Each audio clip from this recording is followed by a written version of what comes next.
Sveitas Palienas dabas parkā Eiropas Savienības finansētā projektā uz Vaugunas pareizticīgo klosterim piedarošas zemes Latvijas Lauksaimniecības universitātes studenti saviem spēkiem uzbūvējuši 6 metrus augstu putnu vērošanas torni, kurā vienlaikus var uzturēties 8 cilvēki. Atbrauc ornitologi, viņi ir kādi 3 gabali vai cik, apsēžās un tad vēro tur veselu dienu tos putnus, kaut kā tam līdzīgi tas. Tas tā kā nav domāts kā turisma objekts, lai brauktu ekskursanti papriecāties par starķiem vai gūbjiem? Es domāju, ka var droši braukt un priecāties, ja viņi nav briesmīgi daudzskaitlīgi un mierīgi uzvedās, tad brauc un bauda dabu. Katrā ziņā daba ir tas īstā vērtība, ko ir vērts skatīt.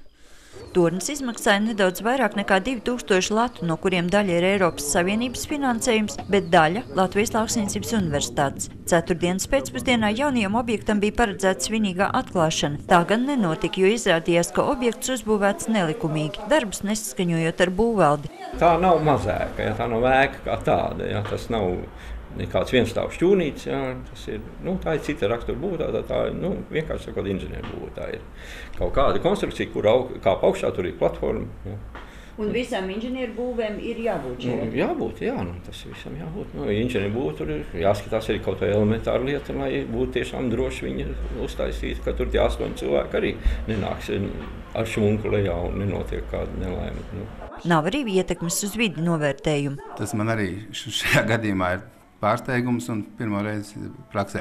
Varbūt ir kādi jaunas tendences, par kurām es neesmu informēts, bet līdz šim visi Eiropas projekti tomēr ir bijuši vismaz kaut kādas saskaņojums par ietekmes uz vidi vai tam līdzīgi ir bijuši jāsaņem vides pārvaldē.